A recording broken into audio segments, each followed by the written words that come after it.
بسم الله الرحمن الرحيم وبه نستعين وصلى الله تعالى على النبي الكريم. في الباب السابق، الباب الثاني لهذا الكتاب، عرفنا وأدركنا رحلة الإنسان المسلم من مستنقع الجاهلية والجهل إلى حظيرة الإسلام وروضة العلم. الإنسان الذي كان يتسكع في ظلمات الجهل والطغيان والتمرد والعصيان، كيف انتقل من هذه الحالة التعسة الشقية إلى حظيرة الإسلام، فتغيرت كل حياته وصار الإنسان غير الإنسان السابق بتربية النبي صلى الله عليه وسلم ومنهج إصلاحه العظيم الشامل الجامع. وقد درسنا بعض النماذج الرائعة والأمثلة الحية للصحابة رضوان الله عليهم أجمعين، بأنهم شكلوا كتلة متزنة جميلة رائعة للبشرية وللإنسانية لا نجد نظيرها في تاريخ الإنسان. هذا كان في العهد النبوي عليه الصلاة والسلام، وهذا كان في المجتمع المدني الذي بناه النبي صلى الله عليه وسلم وصنعه. والآن ننتقل إلى عهد الخلفاء الراشدين، العهد الزاهر، العصر المشرق، الوقت العظيم الجليل في تاريخ الإنسان، حيث كانت الأمور كلها موضوعة في مواضعها ومنصوبة على أمكنتها وجارية على نصابها، كل يعطى كل حقه وكل يعيش بكل سلام وهدوء وبكل طمأنينة. فإذا نظرنا إلى العصر المشرق وإلى العهد الزاهر للخلفاء الراشدين عليهم رضوان الله تعالى عليهم أجمعين والرحمات والبركات، فنجد النموذج الأمثل للإسلام الحي المطبق، الإسلام كنظام الحياة الشامل، الإسلام كنظام سياسي مفيد نافع ناجع، وكنظام الإسلام الحيوي الاجتماعي الاقتصادي الفردي والاجتماعي والجماعي والعائلي. من كل مناحي الحياة نرى فضل الإسلام العملي التطبيقي. فلأجل ذلك جعل المصنف فصلا خاصا عن عهد الخلفاء الراشدين من الباب العام للنظرة على تاريخ المسلمين بعد النبي صلى الله عليه وسلم إلى يومنا هذا. فهذا الباب في الحقيقة تصوير للعهد الإسلامي أو عهد للمسلمين عبر القرون والعصور، فيجعل المصنف هذا الباب في 3 فصول.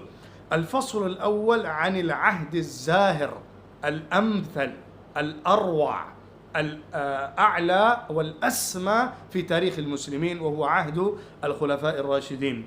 ثم يتكلم عن الانحطاط في حياة المسلمين ومبدأ الحياة وآثار مبدأ الانحطاط وآثار هذا الانحطاط في الحياة العملية والاجتماعية في حياة المسلمين. ثم يأتي إلى النموذج الأخير في تاريخ المسلمين من الخلافة العثمانية والإمارة العثمانية، فينهي الباب على هذه الخلافة والإمارة. كما ذكرت سابقا، نظرة المصنف على الأحداث والوقائع والمراحل للتاريخ الإسلامي لم تكن نظرة سرد الوقائع أو لم تكن نظرة جمع القصص، ولكن هذه النظرة نظرة استعراض تاريخي وتحليل واقعي دقيق وجمع لملامح هذا التاريخ والحكم عليها وضعها على الواقع المعاصر. هذا هو المطمح لنظر المصنف إلى هذه الأوضاع للتاريخ. فأول الفصل عن عهد القيادة الإسلامية، القيادة الرشيدة، القيادة النبيلة السامية التي لاحظناها في عصر الخلفاء الراشدين بعد رحلة النبي صلى الله عليه وسلم من الدنيا إلى الآخرة، كيف وضعت الأمور وكيف كانت الأحوال والأوضاع للمسلمين في العالم، وكيف قدم المسلمون نموذجا مثاليا مطابقا للعهد النبوي وللمجتمع المدني.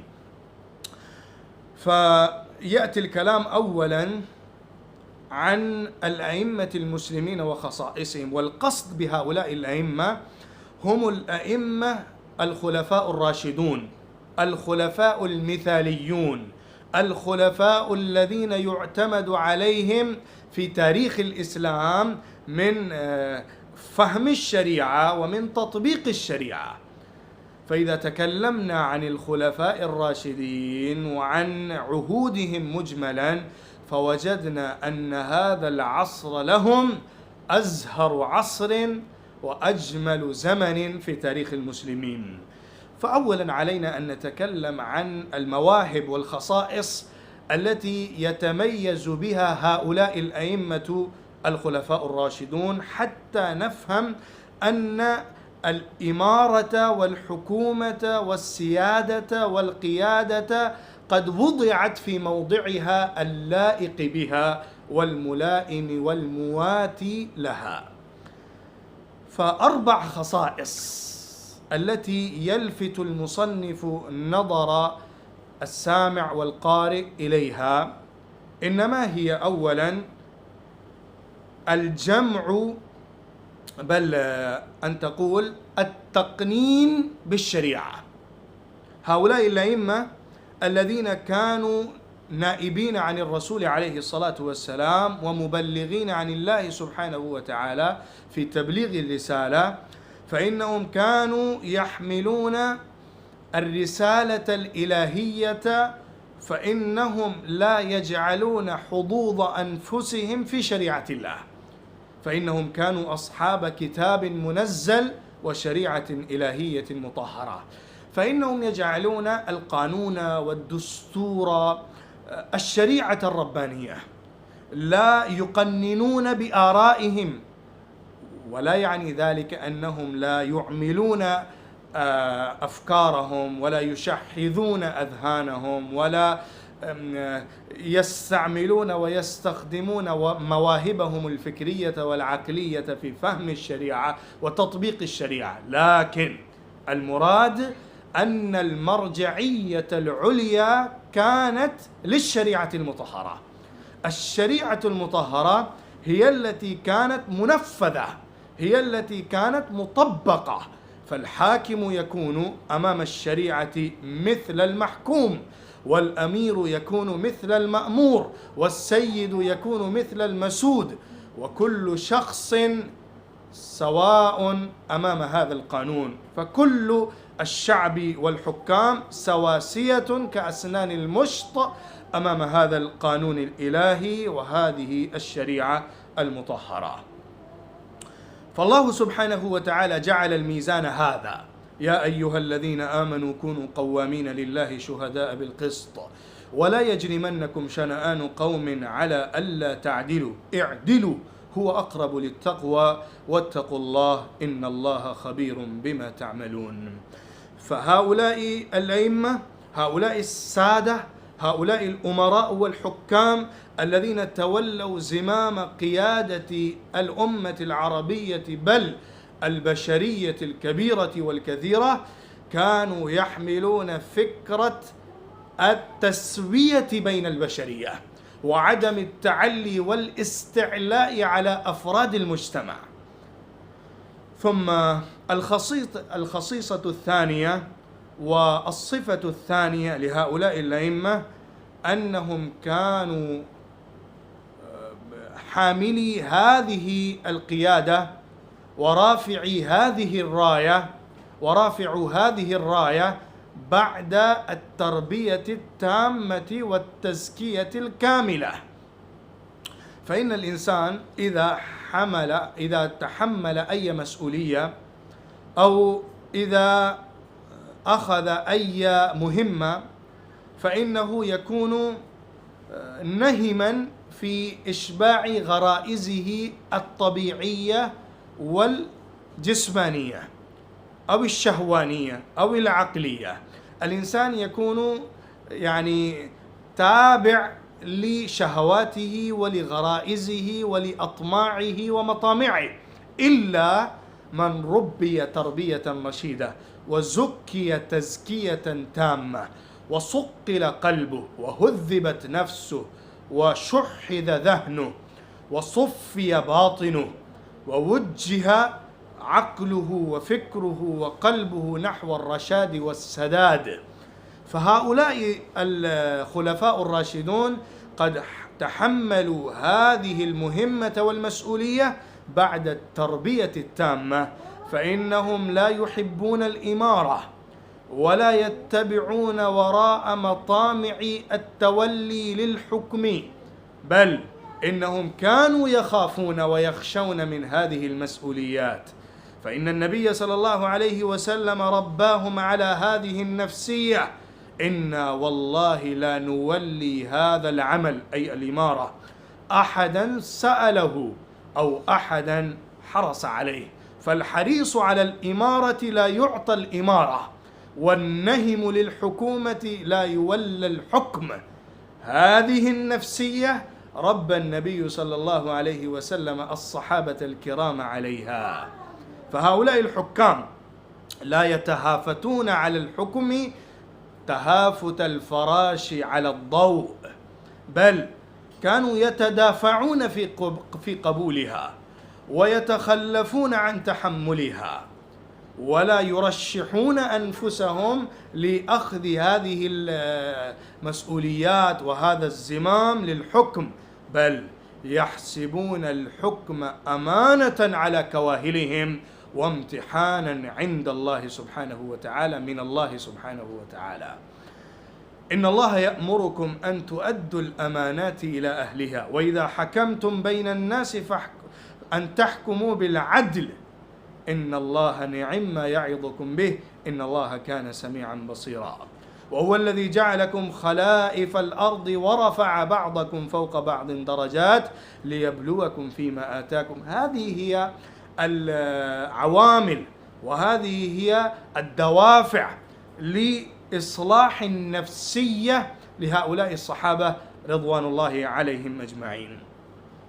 النقطة الثالثة أو الخصيصة الثالثة لهؤلاء الأئمة والخلفاء أنهم لم يكونوا عصبيين بعصبية وطنية أو قومية أو جنسية، لم يكونوا خدمة جنس ورسل شعب أو وطن، بل إنهم كانوا ممثلون عن الرسول عليه الصلاة والسلام في تسوية كل البشرية.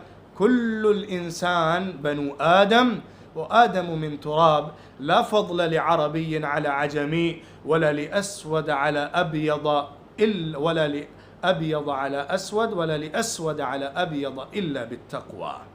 فإن هؤلاء الحكام الذين جاءوا بعد النبي صلى الله عليه وسلم على مسرح تاريخ المسلمين من الخلفاء الراشدين ما حاولوا أي محاولة وما قدموا أي نموذج لتأسيس الإمبراطورية العربية بدل الإمبراطورية الفارسية أو الإمبراطورية الرومية. ما فعلوا أي فعل في سبيل هذا، بل كانت لهم رسالة واحدة ونداء واحد ومنهج واحد وموقف واحد: الله ابتعثنا لنخرج من شاء من عبادة العباد إلى عبادة الله وحده، ومن ضيق الدنيا إلى سعتها، ومن جور الأديان إلى عدل الإسلام.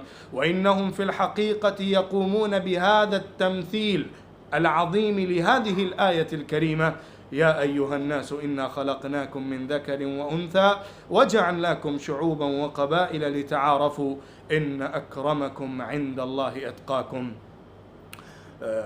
انظروا إلى هذا المثال العظيم لسيدنا عمر بن الخطاب رضي الله عنه لما كان يأتي إليه قضية عمرو بن العاص رضي الله عنه، فإنه ضرب ابنه مصريا قبطيا وافتخر عليه بآبائه حيث قال خذها من ابن الأكرمين. فسيدنا عمر بن الخطاب رضي الله عنه كيف يقتص من هذا الرجل، من هذا الابن للسيد، للأمير والحاكم لدولة مصر، فإنه يقول هذه الكلمة الذهبية: متى استعبدتم الناس وقد ولدتهم أمهاتهم أحرارا. فهؤلاء الحكام والأمراء السادة الكرام كانوا مثل سحابة انتظمت البلاد وعمت العباد، كالسحابة لا تفرق ولا تميز بين الغني والفقير وصاحب العزة والفخر في القوم وصاحب الضعة في النسل والقوم، بل تعم الجميع. فهؤلاء الحكام كانوا مثل السحابة في عموم النفع لكل البشرية. في ظل هؤلاء الأمراء والحكام استطاعت الأمة الإسلامية أن تنمو وتزدهر ويتفاقم أمرها ويتعاظم شأنها في كل العالم البشري، حتى تلاحظ الأمر العظيم الجليل الدقيق العجيب الغريب أن العجم من العلماء والعجم من المسلمين والعجم من أصحاب المواهب والقدرات وأصحاب الكفاءات في مجالات مختلفة ظهروا وبرزوا وتفوقوا وتميزوا حتى صاروا فوق العرب. هذا القول بكل دقة يقال، حتى صار العجم فوق العرب في الفضل وفي الفضائل وفي القدرات وفي خدمة الدين وفي العلم والفضل وفي الشجاعة وفي الجهاد وفي فتح البلدان، حتى يكتب ابن خلدون رحمه الله: من الغريب الواقع أن حملة العلم في الملة الإسلامية أكثرهم العجم. انظروا إلى المحدثين واقرأوا أسماء الفقهاء وابحثوا عن الأئمة من العلماء، من يأتي أمامك من الأسماء معظمهم العجم، حتى يكتب ابن خلدون أن الشيخ الذي يعرف بالفضل وهو عربي فإنه في الحقيقة تربى ووجد العلم ونشأ في العجم، لأن مراكز العلم في العجم وفي البلدان غير العربية كانت عظيمة مشهورة. بلدان ما وراء النهر اشتهرت بالفضل والعلم في القرن الثالث، والعراق والكوفة والبصرة كلها كانت معروفة بالفضل والعلم، والذين هاجروا إلى هذه البلدان واشتهروا بالعلم والفضل من المحدثين والفقهاء والمفسرين كانوا عجما. لماذا تم كل ذلك وكيف تحقق كل هذا؟ لأن هؤلاء الأمراء الذين تسلموا زمام قيادة المسلمين بعد النبي عليه الصلاة والسلام لم يكونوا مقدمين راية عربية قومية وطنية، بل إنهم كانوا يحملون راية الإسلام الشامل الجامع لكل البشرية من العرب والعجم. فتحقق كل ذلك بفضل هذه الرسالة وبفضل هذه الفكرة عند هؤلاء الأمراء العظام.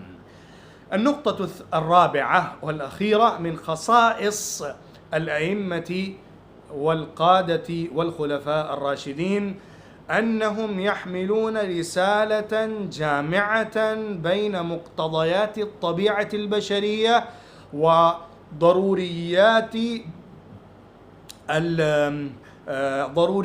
النهامة الباطنية والروحية.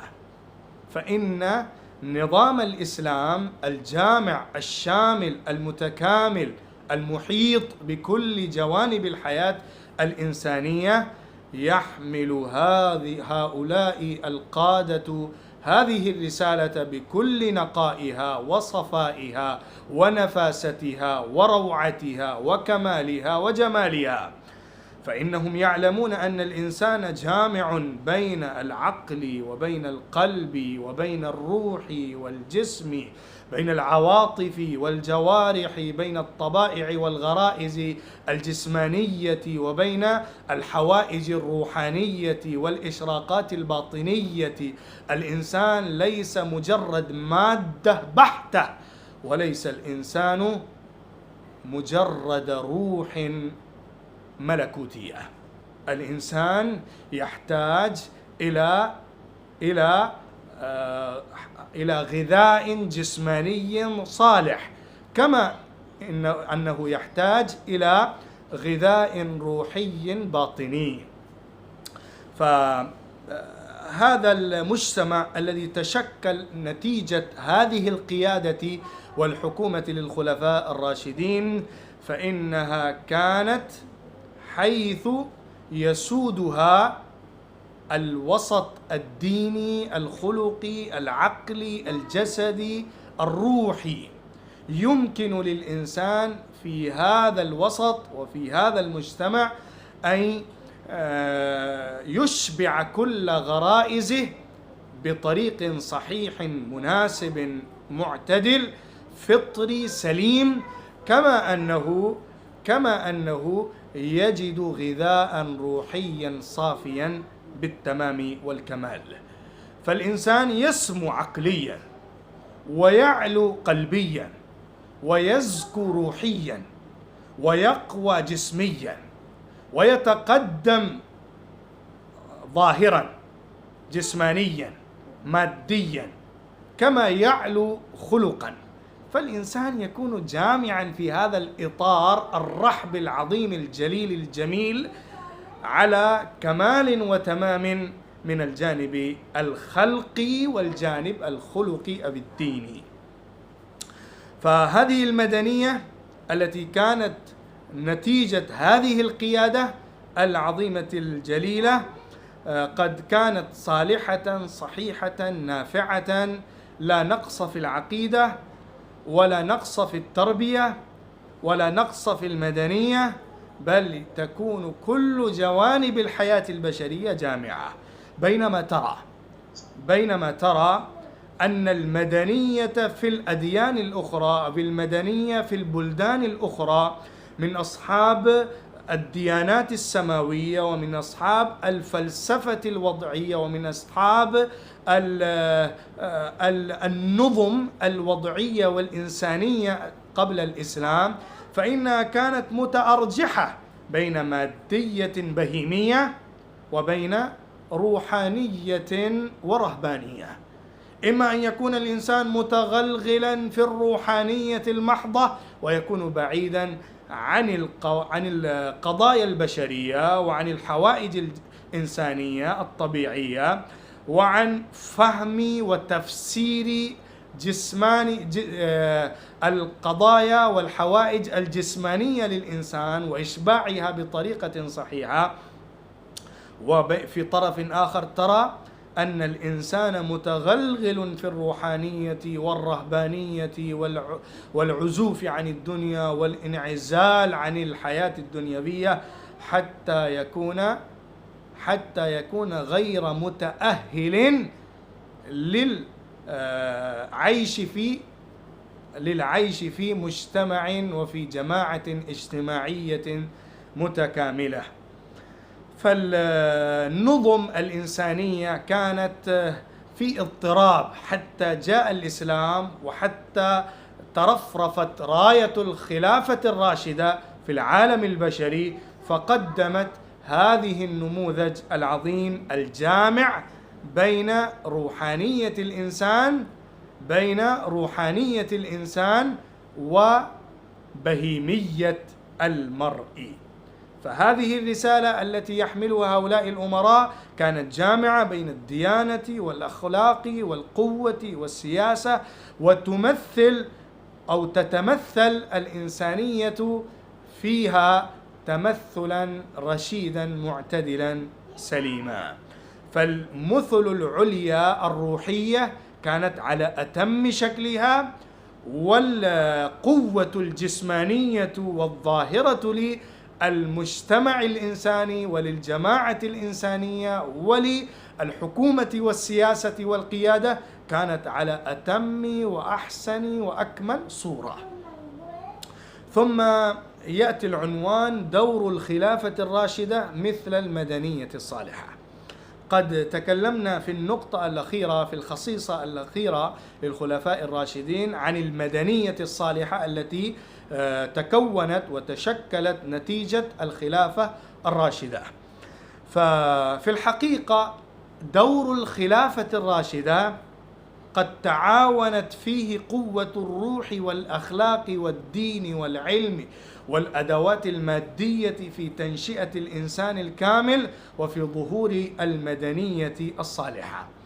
فهذا الدور الذي نعرفه بدور الخلفاء الراشدين كان دورا أزهى الأدوار، وكان عصرا أجمل العصور في تاريخ المسلمين، بل في تاريخ الإنسانية كله، من ناحية تمثيل المدنية الصالحة الرشيدة الصافية الزاهية الطاهرة النقية في مجالات حيوية مختلفة.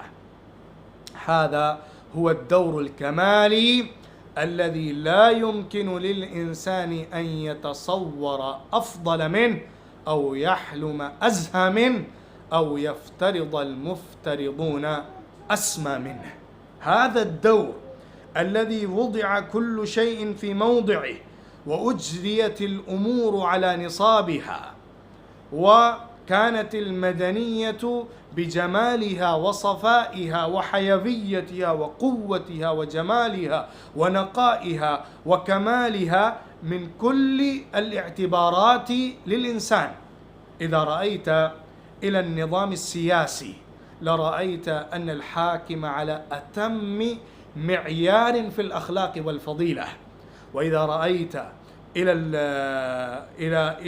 الأمين على خزائن المسلمين فرأيته بأنه يتقشف في حياته ويزهد في عيشه، لكنه يقدم الرفاهية التامة لكل المسلمين. إذا رأيت إلى قائد الجيش في معسكر المسلمين لرأيته مثل عامة المسلم، ومثل الرجل الذي يكون في آخر الصف في كل اهتماماته وفي كل خصوصياته وفي كل تميزاته وفي كل اختياراته وفي كل تنفلاته وأخذه من الحقوق. كل الإنسان يعيش بكل حقه تاما كاملا بلا نقص ولا بخس ولا شطط. فإن المؤرخين الأوروبيين والمؤرخين غير المسلمين وغير المسلمين اعترفوا بأن النموذج الأمثل للكتلة البشرية أو للمدنية البشرية إذا كان الدور الأمثل الأعلى فإنه دور هؤلاء الخلفاء الراشدين. فيصف شيخ رومي من عظماء الروم، من عظماء جنود الروم، فإنه يصف هذه الجماعة للمسلمين في هذا الدور وفي هذا العهد الزاهر بأنهم يقومون الليل ويصومون النهار ويوفون بالعهد ويأمرون بالمعروف وينهون عن المنكر ويتناصفون بينهم. كانت الحياة على أتم صورة من القوة الظاهرة ومن القوة الباطنية والروحية والكمال والصفاء الروحي والباطني، ونظام العدل ونظام النصفة الشامل لكل الإنسان في هذا المجتمع، والكمال الإنساني من أعلى سدة الحكم إلى أدنى وآخر الصف من المسلمين كان ظاهرا باهرا بارزا في هذه الكتلة البشرية. أنتم سمعتم في الدرس الماضي عن نماذج للأداء بالمسؤولية والوفاء بالوعد والقيام بالعهد وإيتاء كل الحقوق في هذه الجماعة المسلمة، حيث كانوا يؤدون كل الأمانات بلا أي ظلم أو نقص أو نقض بالعهد. ثم تكلم المصنف عن تأثير الإمامة الإسلامية في الحياة العامة. نحن نعرف ونتكلم عن الأمراء والحكام ونصفتهم وعدلهم وسموهم وصلاحياتهم وخصائصهم وميزاتهم ومزاياهم وفضلهم وجودهم وكرمهم وتأهلهم بكل المواهب العليا، فإن عليك أن تعلم أن هذه الإمامة الإسلامية الزاهية الزاهرة المشرقة لم تكن محصورة في بعض الأمراء والحكام، بل كانت هذه الآثار ظاهرة باهرة وجلية ومنفذة أو واقعة في كل الشعب. الحياة العامة للمسلمين كانت متأثرة بهذه الميزة العليا التي نراها ونلاحظها في الإمامة الإسلامية، لأن الأمير إذا كان على هذا المستوى العالي وعلى هذا المعيار الأتم من الفضيلة ومن الكرم ومن الأخلاق والدين، فالشعب وكل فرد من أفراد المجتمع يكون على تقليده وعلى اتباعه. فأنت ترى في الحياة العامة للإنسان للشعب وللذين يعيشون في الدولة الإسلامية، فإنهم يأخذون من حظوظ النفس بل من حظوظ الحياة الدنيوية، من قضاء الجوع ومن أخذ المال ومن الاجتهاد في المعاش ومن بناء البنيان في الدنيا ومن الحياة بكل الضرورات والحوائج الدنيوية، لكنهم لا يعيشون للدنيا ولا يصرفون كل الطاقات لها ولا يبذلون كل جهودهم لأجل الدنيا، ويعيشون للآخرة في الدنيا بأخذ كل ضروريات الدنيا، بل يعدون هذه الدنيا والنعم الموجودة في هذه الدنيا خيرا من الله ونعمة من الله وسبب الفضل والبر في الدنيا، بحيث يتقربون إلى الله سبحانه وتعالى بهذه النعم الدنيوية، فإنهم يعلمون حقيقة الدنيا وحقيقة الكون وحقيقة الآخرة وفكرة المسلم إلى الآخرة. الذي خلق الموت والحياة ليبلوكم أيكم أحسن عملا، إنا جعلنا ما على الأرض زينة لها لنبلوهم أيهم أحسن عملا. فيعلمون أن الدنيا لها حوائج وقضايا، وأن للآخرة هي الأصل والمرجع والموئل لكل إنسان في الدنيا، فإنهم لا يمقتون الدنيا مقت ازدراء واستهزاء وترك وزهد تام، وكذلك لا يتهافتون على الدنيا تهافت الفراش على الضوء. كلوا واشربوا ولا تسرفوا إنه لا يحب المسرفين. يفهمون هذه الحقائق وهذه التصورات للدين. فالحياة العامة لم تكن مثل النصرانية التي كانت بعيدة عن كل الحوائج الإنسانية وعن كل الضروريات الدنيوية وكل تنقيص بالنعم الدنيوية. وكذلك لم يكونوا على ما وصلت إليه الحضارة الإنسانية الغربية اليوم من مغالاة الحياة الدنيوية ومن النهامة على النعم الدنيوية أو المادية الظاهرة. فالإسلام لا يسمح بالنظرية المادية القائلة إن مملكتي ليست إلا هذا العالم. هذان وجهان للنظريات الدنيوية المفرطة والمفرطة. هناك وجهة نظر بأن الدنيا هي المبدأ والمرجع والمنتهى، فالحياة للإنسان للدنيا فحسب، فيقول إن مملكتي ليست إلا هذا العالم. وهناك طرف آخر ووجه آخر أو وجهة نظر ثانية بأن الدنيا ليست فيها أي حياة بالحرية للإنسان، أو ليس فيها أي حظ للإنسان مثل النصرانية والمسيحية.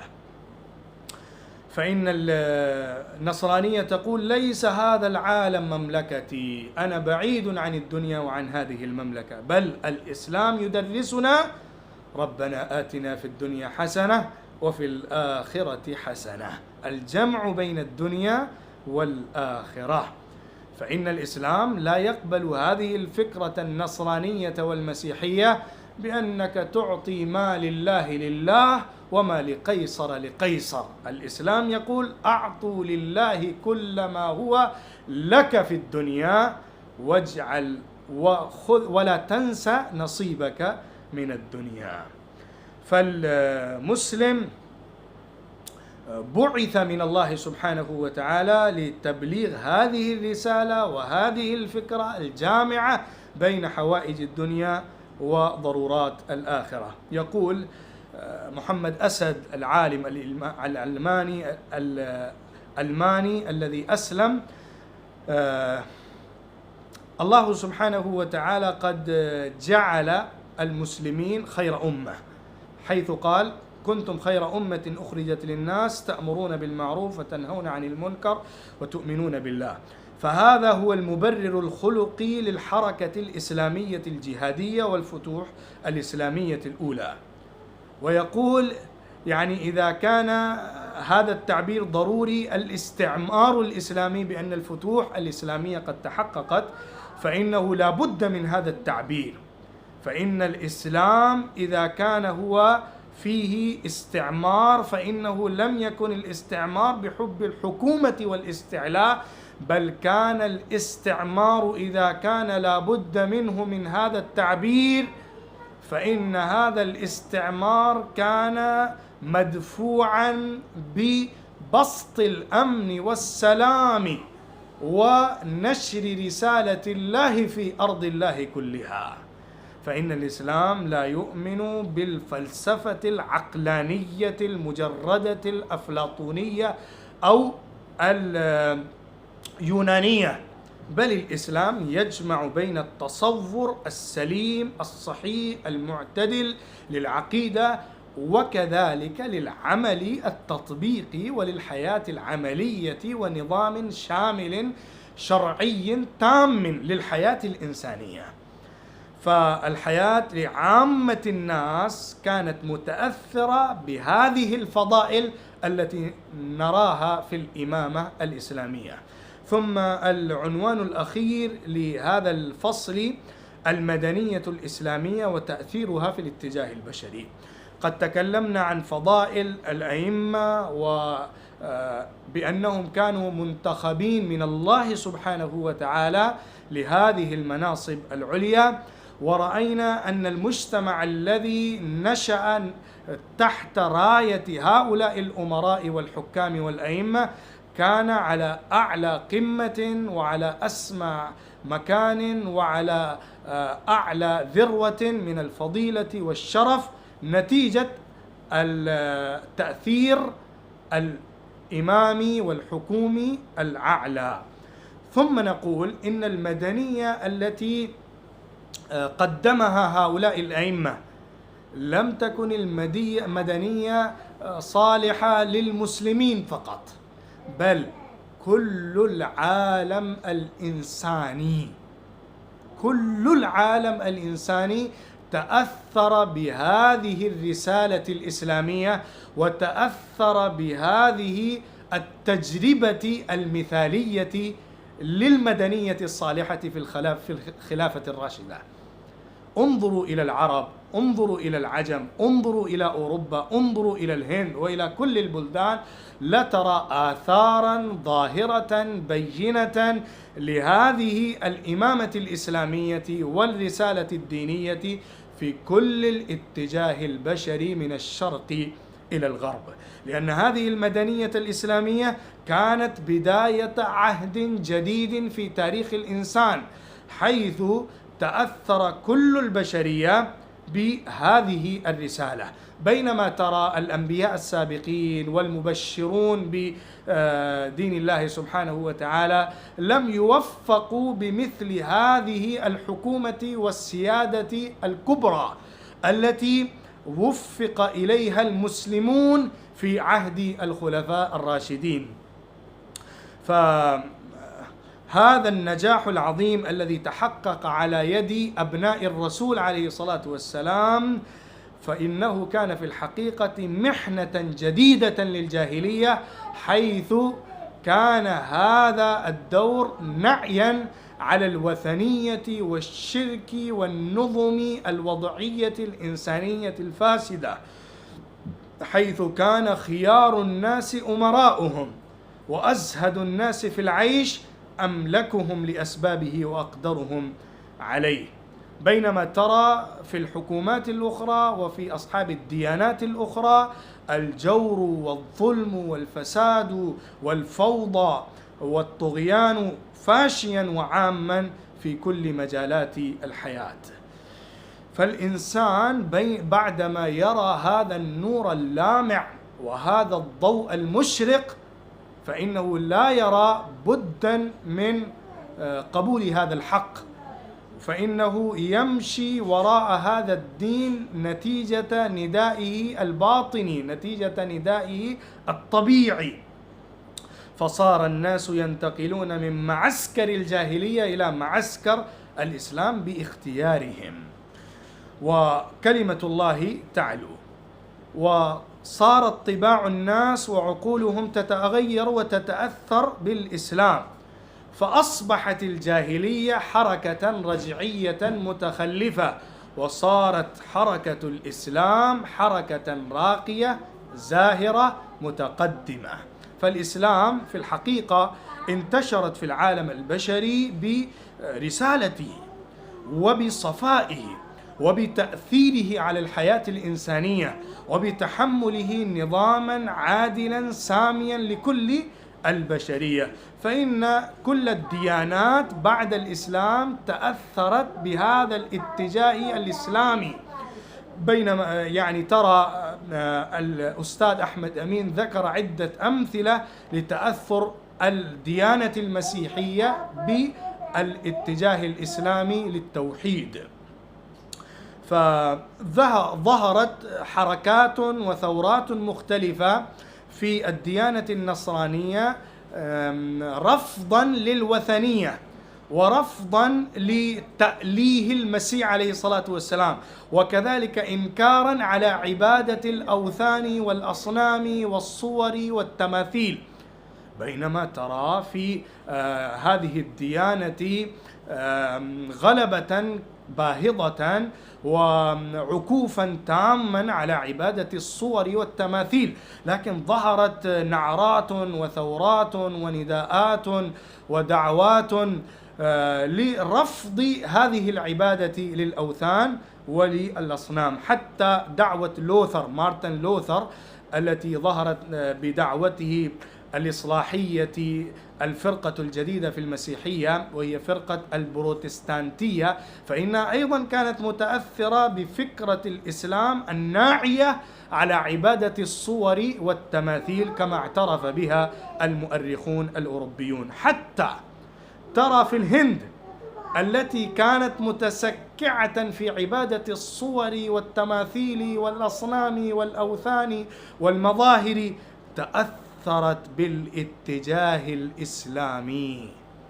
اعترف به المؤرخون من الهند. فمثلا ظهرت عدة حركات وعدة ديانات في الهند متأثرة بهذه الفكرة والاتجاه الإسلامي. مثلا ديانة بهجتي ودعوة كبيرة كانت ردة فعل على كثرة المعبودات وعلى العبادة للمظاهر وللأصنام والصور. حتى يكتب جواهر لال نهرو في كتابه الشهير Discovery of India دخول الغزاة العرب الإسلاميين المسلمين في الهند من شمال غرب الهند له أهمية كبيرة في تاريخ الهند، لأن هذا الدخول يعني هذا العهد الجديد الذي ظهر بعد دخول المسلمين في الهند فضح الفساد الذي كان قد انتشر في المجتمع الهندوكي، نظام الطبقات الجائر والنظرية نظرية العبادة للأصنام والصور والتماثيل. فإن هذا الاتجاه الإسلامي لما جاء فإنها في الحقيقة كان نعيا عليها، والناس تأثروا بهذه الفكرة للإسلام. فإن فكرة أو يعني نظرية الأخوة الإسلامية والمساواة بين الناس تأثر بها الشعب الهندي. لكن المصيبة كما اعترف بها كاتب الهندي الكبير أنسي مهتا في كتابه الحضارة الهندية والإسلام، بأن المصيبة والمشكلة أن الإسلام دخل في الهند بالحكام مرتبطا بالحكومة. الإسلام دخل في الهند مرتبطا بالحكومة، فبقيت حقيقة الإسلام في حجاب، وبقيت هباته وأياديه الجميلة مختفية عن الأنظار. لأن الأمر إذا جاء بالعسكر وبالجهاد وبالقتال وبالجيش أمام الجيش، فإن الهبات وإن الأيادي لهذه الرسالة التي يحملها هذا الجيش تختفي وراء الإجراءات والمحاولات العسكرية. لكن الحقيقة أنه ليس هناك دين من الأديان أو مدنية من المدنيات تعيش في هذا العالم المتمدن المعمور إلا أنها تتأثر، بل تأثرت بالإسلام والمسلمين في قليل أو في كثير. فيكتب روبرت بليفيلد: ما من ناحية من نواحي تقدم أوروبا إلا وللحضارة الإسلامية فيها فضل كبير وآثار حاسمة لها تأثر كبير. هذه حقيقة. يعني إذا درست الأديان التي كانت قبل الإسلام وامتدت بعد الإسلام، وانظر إلى الحركات والثورات التي ظهرت بعد الإسلام، حتى أنا أقول ونحن ندرس في الباب الآتي بأن الحضارة الأوروبية الجديدة وهذه الفكرة للتحرر من براثن الكنيسة المضطهدة كان نتيجة التأثر بفكر الإسلام للتسوية بين الناس. فيكتب هذا الرجل المؤرخ روبرت بليفيلد بأن العلوم الطبيعية التي يرجع فضلها إلى العرب إلى المسلمين لم تكن يعني سبب فضل، لم تكن سبب إعادة الحياة إلى أوروبا، بل الحضارة الإسلامية أثرت في حياة أوروبا تأثيرات كبيرة. فإن حضارة أوروبا ما نرى فيها الحرية والمساواة بين الناس، بينما صارت من غير قيود الدين الصحيح ودين الإلهي، فصارت موبوءة نتنة فاسدة ظالمة قاهرة مستبدة بالشعب وبالناس. لكن هذه الفكرة التي ظهرت في أوروبا والتي ظهرت في الشرق والغرب كانت نتيجة التأثر بهذا الاتجاه الإسلامي للحرية الإنسانية وللكرامة الإنسانية وللشرف الإنساني ولتصور وعقيدة التوحيد في عبادة الله سبحانه وتعالى. فتأثر كل دين وكل مدنية في قليل أو في كثير بهذه المدنية الإسلامية وبهذا الاتجاه الإسلامي الجميل. فهذه خلاصة هذا الباب، هذا الفصل من هذا الباب الثالث المهم الجليل. بارك الله فيكم وجزاكم الله خيرا. أرجو أنكم فهمتم الموضوع والدرس إن شاء الله.